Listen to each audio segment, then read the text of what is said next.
구독, 좋아요, 알림 설정, 댓글까지 부탁드리겠습니다. 자, 헬리오시티 전세가 떨어지고요. 전세 매물도 계속 늘어나는 게 둔촌주공 때문일까요? 11월 입주는 맞을까요? 우선 첫 번째로요. 헬리오시티 상황부터 한번 봅시다. 자, 여기 보시면은 매매가도 이렇게 해서 막 올라가는 것처럼 데드캣 바운스 나는 것처럼 하다가 다시 가라앉고 있고요. 전세가도 마찬가지죠. 그래서 보시면은 전세가 이중 가격, 과거 문재인 정부 때 전세가 이중 가격에 대해서 이야기를 했는데, 보세요. 비갱신이 이 정도 나오는데, 갱신은 11억 5천, 11억 2천, 이런 것들도 나오고 있다. 실질적으로 신규보다 갱신이 일반적으로 비싸게 진행이 되고 있다. 이런 상황인 거고, 우리가 잘 생각해 봅시다. 둔촌 주공 때문에 헬리오 전세 가격이 떨어지기 위해서는요, 입주했거나, 또는 입주 전 전세 거래들, 이런 것들이 받쳐줘야 되는데, 둔촌주공 입주 때문에 헬리오 전세 가격이 떨어져서 둔촌주공 입주할 사람들이 나 여기 실거주해야 돼요. 그러니까 전세금 돌려주세요. 근데 돌려줄 사람이 없으니까 빨리 수요를 찾아본다 라고 하기에는 지금은 너무 빠르다. 그러니까 잘 생각해보시면은 헬리오시티 매매가가 떨어지는 것, 전세가가 떨어지는 건요, 지금 상황에선 둔촌주공이랑은 관련이 없다. 주변 전세가에 영향을 주는 경우는요, 크게 두 가지입니다. 재건축 아파트 같은 경우는 멸실 시기 임박, 입주 시기 임박, 요 둘 때 영향을 주는데, 멸실 시기 임박보다는 정확히 따지면 이주 수요 나올 때, 이때는 주변 전세가를 올리는 역할을 합니다. 근데 둔촌주공 이번에 막 분양하고 막 착공 들어가고 하더라도 주변 전세가를 올리진 않았죠. 왜냐면 둔촌주공 이주 수요는 한참 전에 나왔어요. 굉장히 한참 전에 나왔었는데, 둔촌주공이 지금 그게 계속 미뤄져서 그렇게 된 거지, 둔촌주공 한참 전에 나왔어요. 그리고 입주 시기 임박했을 때는 주변 전세 매물, 그리고 전세 살던 사람들이 전세 수요가 입주 수요로 바뀌면서 요게 영향을 줄 수 있다. 다만 이게 11월 입주 이야기가 있고, 최근에 11월 입주 이야기가 많이 나오죠. 그리고 그 전에 원래 입주 시기는 언제였어요? 25년 1월이었죠. 그러니까 요 시기든 지금 기간이 얼마나 남았어요? 11월 입주라고 하더라도 지금 9개월 남았어요. 9개월 남았는데 벌써 전세가에 영향을 준다? 말 같지도 않은 소리다. 그냥 헬리오시티 매매 전세가가 떨어지는 거다. 왜냐면 헬리오시티라는 곳 자체가요, 거품의 상징이었죠. 저 가격을 유지하는 것 자체가 말이 안 된다. 헬리오시티 제가 직접 가봤잖아요. 헬리오시티 가봤을 때 거기가 거주 요건이 좋냐? 그래도 한 2,000, 3,000세대 정도 짜리면은 거주 요건이 좋을 수가 있고 커뮤니티 시설이 많고 이런 것들이 될 수 있겠지만요, 저기는 9,000세대가 넘잖아요. 안에서 밖으로 나오는데도 걸어 나오면 한 세월이에요. 그리고 너무 다닥다닥 지어가지고 저희가 일조권 아까 말씀하신 분들도 있는데, 저희가 그때 아예 촬영할 때 딱 가서 봤더니 어때요? 앞에 아파트가 뒤에 아파트 한 저기 절반 정도는 햇빛 가리고 있어요. 그런데 저기에 대해서 진짜 여기저기 언론에서 때려주면서 엄청나게 살리려고 했었죠. 특히 막 전문가나 작자들 계속 나와가지고 하는 이야기가 뭐예요? 헬리오시티 전세가 떨어지게 생기니까 인근에 뭐 진주 미성 아파트 뭐 이주 수요 나와서 헬리오시티 전세가를 올려줄 것이다, 막 이런 식으로 이야기를 했지만, 실질적으로 헬리오시티는 거칠 여력이 됐던 아파트일 뿐이에요. 왜냐면 헬리오시티가 살 때 얼마였어요? 분양가가 7억대였어요. 84 기준으로. 이때 분양받은 사람들이 전세 7억 줘봐요. 버틸만 하죠. 전세 8억 주면 무조건 버티잖아요. 이게 됐던 거고, 이 상황에서 전세가를 폭등시키는 금리 인하가 있었기 때문에 헬리오시티가 이 혜택을 어마어마하게 본 거다. 그러니까 헬리오시티가 원래 가락시형 아파트였죠? 가락시형 아파트가 이미 재건축할 때부터 뭐가 있었어요? 전세자금 대출이 그때 이미 나와 있었죠. 지금 전세금 대출은 옳은 법인가 물어보셨는데, 저희는 한국 부동산 역사상 최악의 법이 전세자금 대출입니다. 그러니까 전세자금 대출을 했겠다, 그 다음에 부동산 3법 통과했겠다, 조이드믹스 해줬겠다, 이 모든 혜택을 제대로 받은 데가 헬리오시티였고, 그때 거품이 어마어마한 상황에서 들어왔는데, 그 상황에서 금리 올라가가지고 전세 떨어질 상황에서 코로나 터지면서 전세 올라가서 그 여파를 탄 거밖에 없어요.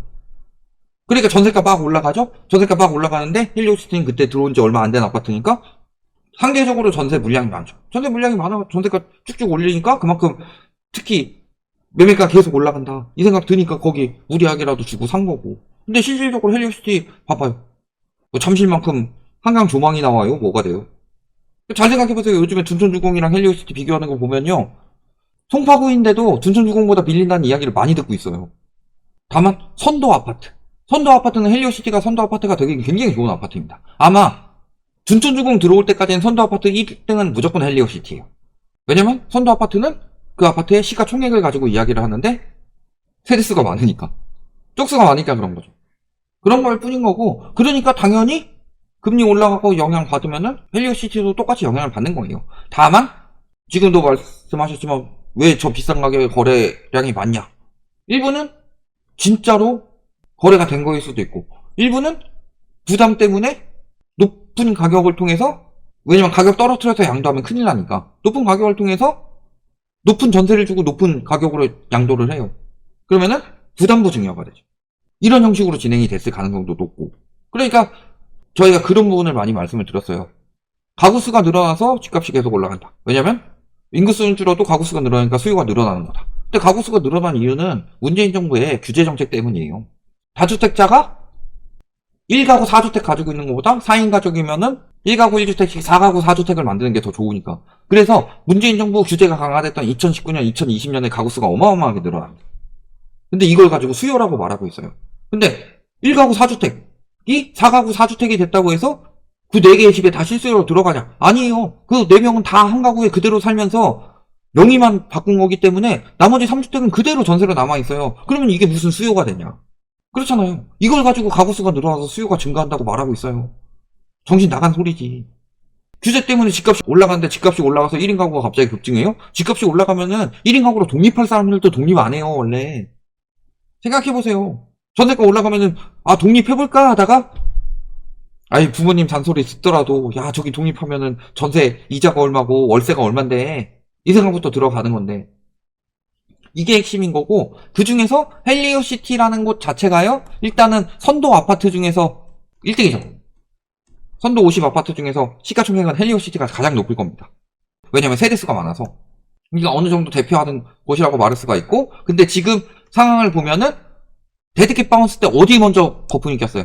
작년 데드캣 바운스 나올 때. 강남 서초보다 송파가 먼저 나기 시작했습니다. 그만큼 강남 3구 중에서도 진짜 부자들이 좀 버티고 있는 강남이랑, 그 다음에 올라간다고 하는데 강남 서초까지는 무리니까 송파, 헬리오시티나 혹은 엘리트 이런 것들 무리해가지고 산 사람들이 먼저 터져 나온 거죠. 그러니까 데드캣 바운스 때 송파가 먼저 올라가고 데드캣 바운스 끝날 때 송파가 먼저 떨어지기 시작했어요. 노도강 이야기 요즘 많이 나오는데 노도강이 그 퍼센테이지가 커 보여서 그렇지 실질적으로 가장 먼저 올라가고 가장 먼저 작살나는 곳은 노도강보다 송파가 먼저 작살났어요. 그러니까 지금 전세가가 떨어지고 전세 매물도 계속 늘어나는 거는 헬리오시티가 선도 아파트라서 당연히 거래가 많죠. 똑같이 10%만 거래가 되더라도요, 헬리오시티는 9,000세대가 넘는데 예를 들어 2,000세대짜리 여긴 15%가 거래되더라도 2,000에 15%면 300가구죠. 근데 여긴 10%만 거래돼도 900가구가 넘어가요. 그러니까 여기가 당연히 거래가 많고 먼저 반영이 되는 거다. 시가총액이 가장 큰 선도 아파트고 둔촌주공 들어오기 전까지는 우리나라에서도 가장 세대수가 많은 아파트이기 때문에, 그러니까 먼저 나타나고 있는 것일 뿐이에요. 그러니까 헬리오시티 전세가가 떨어지고 전세 매물이 계속 늘어나는 추세는 둔촌주공이랑은 관련이 없다.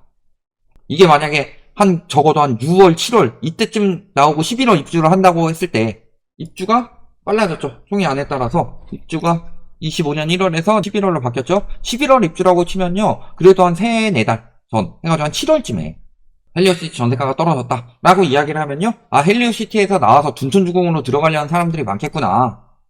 보통 한 2달 전에는 이야기를 해야 되니까. 그런데 그런 게 아니라 11월 입주인데 2월부터 지금 전세가 떨어지고 전세 매물이 계속 늘어나는 건요, 이거는 전국적인 전세가 하락 징조입니다. 그리고 이 전세가 하락 징조는 뭐 때문에 나오는 거예요? 전국적인 매매가 하락 추세 때문이에요. 결국에는 매매가가 떨어지면 전세가가 같이 떨어져요. 늘 말씀드리지만 매매가 떨어질 때 그 수요가 전세 수요로 이동해서 전세가가 올라간다 라고 말하는 인간들은 다 가스라이팅하는 사기꾼들이다. 전세 살던 사람이 매매로 가느냐, 전세 살던 사람이 매매 안 가고 전세로 남느냐, 이 차이인데 새롭게 들어오는 수요가 얼마나 돼요? 지금 안 그래도 지금 전세 포비아 때문에 지금 수요 안 들어온다고 하고 있는데, 다만 이제 빌라 전세 살던 사람들이 빠져가지고 아파트 전세로 오는 거, 요 영향이 조금 있었을 뿐이지 요 금방 무너질 수밖에 없어요. 왜? 전세 자금 대출에 대한 이자 부담이 과거 대비로 2배가 늘었는데 그거 자체가 뜻하는 바가 뭐예요?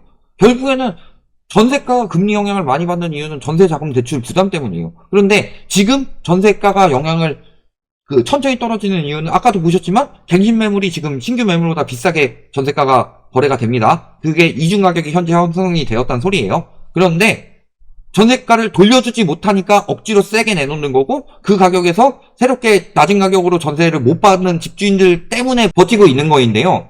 그 부분을 잘 생각해 보시면은 만약에 그 전세가가 계속 버틸 수 있다. 그러면 강제경매, 임의경매는 왜 늘어나고 그 다음 또 한 가지는 전세 보증사고가 왜 이렇게 많이 늘어나냐. 그리고 임차권 등기 명령이 왜 이렇게 많이 늘어났겠냐. 전세가 상승에서는 절대 이런 징조들이 나올 수가 없어요.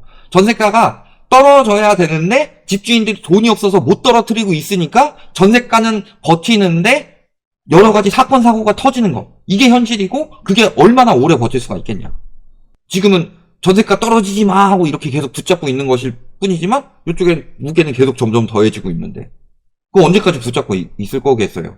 이게 지금 현재 상황이에요. 전세가도 작살날 수밖에 없고 이게 이제 헬리오시티 같은 경우는 눈에 띄는 단지고 사람들이 많이 보는 단지고 또 거래량이 많이 나올 수밖에 없는 단지이기 때문에 먼저 나타나는 현상일 뿐인 거다. 그러니까 헬리오시티가 들어온 이후부터 송파구가 그런 것들이 먼저 나타나는 이유가요. 거기가 일단은 그래도 똑같은 퍼센테이지로 거래가 되더라도 다른 데보다 거래가 많이 되기 때문에 먼저 드러나서 그렇게 되는 거다. 이렇게 보시면 됩니다.